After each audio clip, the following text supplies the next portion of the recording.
Hello, friends, and welcome back to Stories About Entitled People. In our first story, the OP did what everyone would like to do to their annoying neighbor who's always complaining about the noise. So don't forget to subscribe to our channel if you're new here and turn on notifications so you don't miss a new video every single day. Here we go. Neighbor complaining about noise. Our rental contract, as is normal here, stipulates a quiet period between 10 p.m. and 7 a.m. every night where we're not supposed to be loud.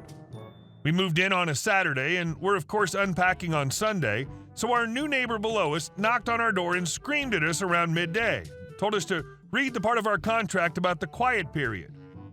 I did, and Sundays aren't mentioned. 10 p.m. to 7 a.m. every day of the week. Nowhere does it state that Sundays are any different, so we carried on. He has called the police on us several times for just doing normal things, such as rearranging furniture. Each time he'd lie to the police that he'd come to speak to us about it first, which he had not. The reasons included things like dropping things too often to using the stairs at night. These reasons are of course ridiculous, but each time I've just shown them the contract, which all residents sign. If he has the contract, he consents to me making noise during these periods. We complained to the letting agency that he was harassing us for simply making the normal amount of noise people make from living in an apartment. However, nothing changed. I checked with our other neighbors to see if they'd had any complaints about our noise level, and they all said no. After he called the police several times, I decided to begin my revenge. I went down to the neighbor with a copy of the house rules, which we have all signed, and told him to please read them, specifically the exact times, which are the quiet period. Then for the next week or so, any hammering, drilling, or other loud things I had to do, I saved for 9:50 p.m. Even if I didn't have anything I needed to do, I made sure to make noise right up until 10 p.m.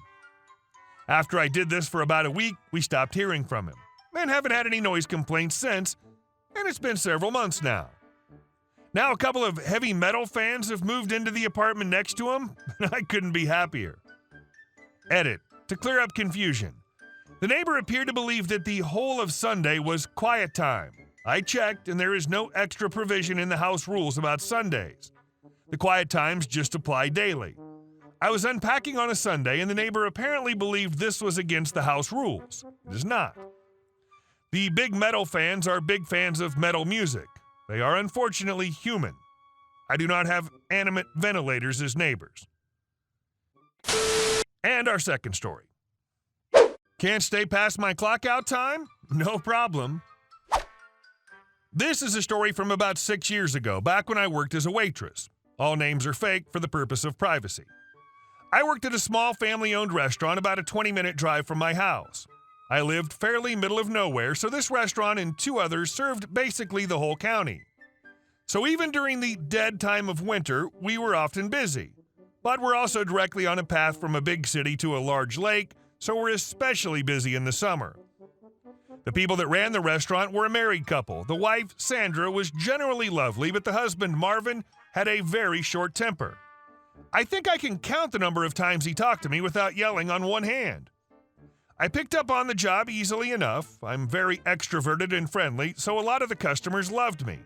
Sandra decided to train me to do the opening shift at the restaurant. She would stay in the back and help me with prep and other things as I got used to the setting. Marvin was against this from the onset, saying I wasn't there long enough to be taking on this commitment.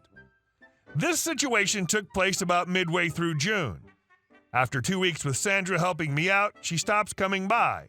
So I was there with a singular cook until lunch when I got relieved by another staff member. It just so happens that the next few weeks were going to be gorgeous weather. So my first week without Sandra, we get slammed.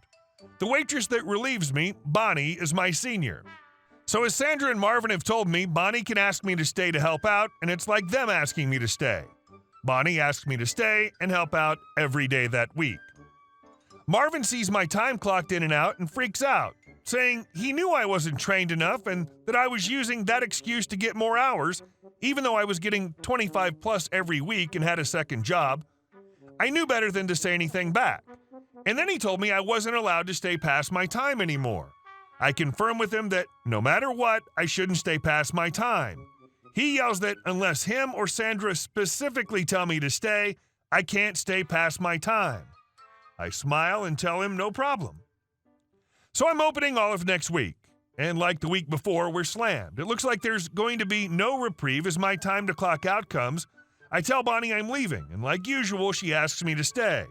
I shrug and said, Marvin told me explicitly I couldn't take her word for asking me to stay. Bonnie's pissed. She agrees that I can leave, and she phones Sandra and Marvin. Sandra phones me and asks if I can come back, but I'm already home at this point, and I refuse. So her and Marvin have to leave their house to go help out. I come into work the next morning to open. Both Sandra and Marvin are there. Marvin starts yelling at me about how I just left when it was so busy, and I calmly remind him I was told to leave unless him or Sandra specifically requested it. He's grumpy and says I should know what he meant. So I ask if I can take the relieving waitstaff's word for asking me to stay. He disagrees, and instead I have to phone him before I leave. Sandra starts arguing with him, saying that's ridiculous, and to just let us make the judgment call as we're the ones there and know what's happening. But Marvin's sticking to his guns, and Sandra just rolls her eyes and walks away.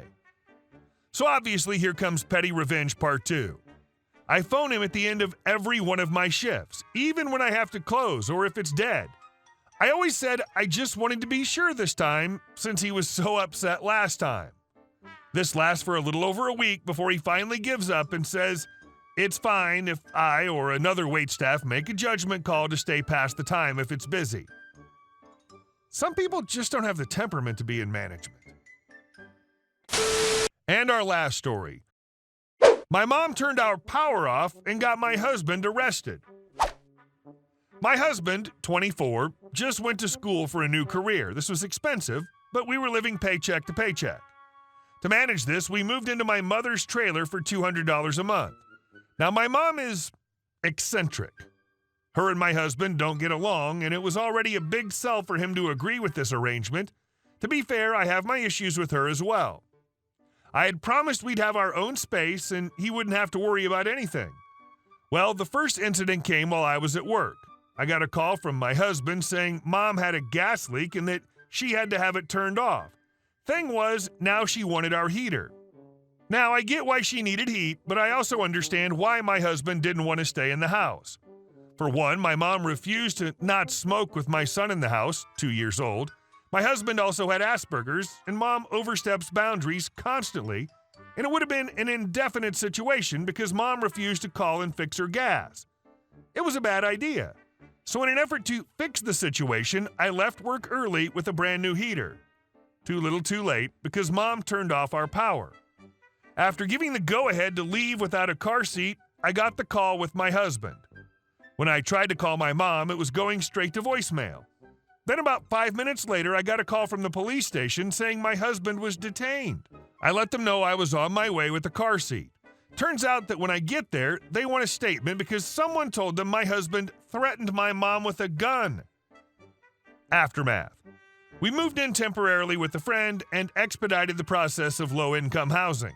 My mom swears up and down she didn't say anything about guns to the police, just called to let them know my son didn't have a car seat.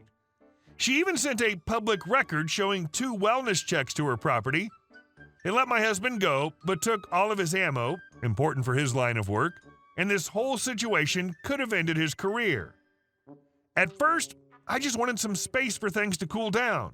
But some new information has come to light. Firstly, my brother has told me Mom knew she didn't have a gas leak. She wanted to call my husband's bluff since he knows everything and didn't realize they would shut her gas off. Second, my sister-in-law was the other person who called the police, so it was either her or Mom that said he threatened her with a weapon. And lastly was the second incident. I went to get the rest of my things on her lunch break because she works from home. She told me to leave and come back when I was ready to talk to her. That was the only day I had to do this and included things like my son's winter clothes and equipment needed to start my husband's job. She shut off her phone and ignored me knocking on her door. She refuses to take responsibility for her part in any of this to the point of thinking I'm being controlled by either my husband or mother-in-law. All she has are excuses, and she refuses to understand that I'm upset with her. I do not want to roll over on this because I don't have the best track record for standing my ground. I felt guilty about cutting her out, being the holidays and such. Then I got more information, and my mom tried bartering my things for my cooperation. Would I be an idiot if I didn't speak with her again? I don't know what she can't understand, and I've tried explaining why I'm upset. But all she does is try to twist things to her favor. If she can't acknowledge any wrongdoing, then I see no point in trying to reconcile. Yeah, she's done a lot to help us, but I hate it when people use that to excuse crappy behavior. She'll eventually bring my things so she can try to talk to me without my husband there. I think I'll bring a friend as a buffer. I hate conflict, and more often than not, I yield under fire. I think your marriage and child will suffer greatly if you don't cut her off stone cold. Might want to see if a police officer can help you get your possessions out of her home so you can be done with her. Hey guys, thank you all for watching the video. I'll see you in the next one.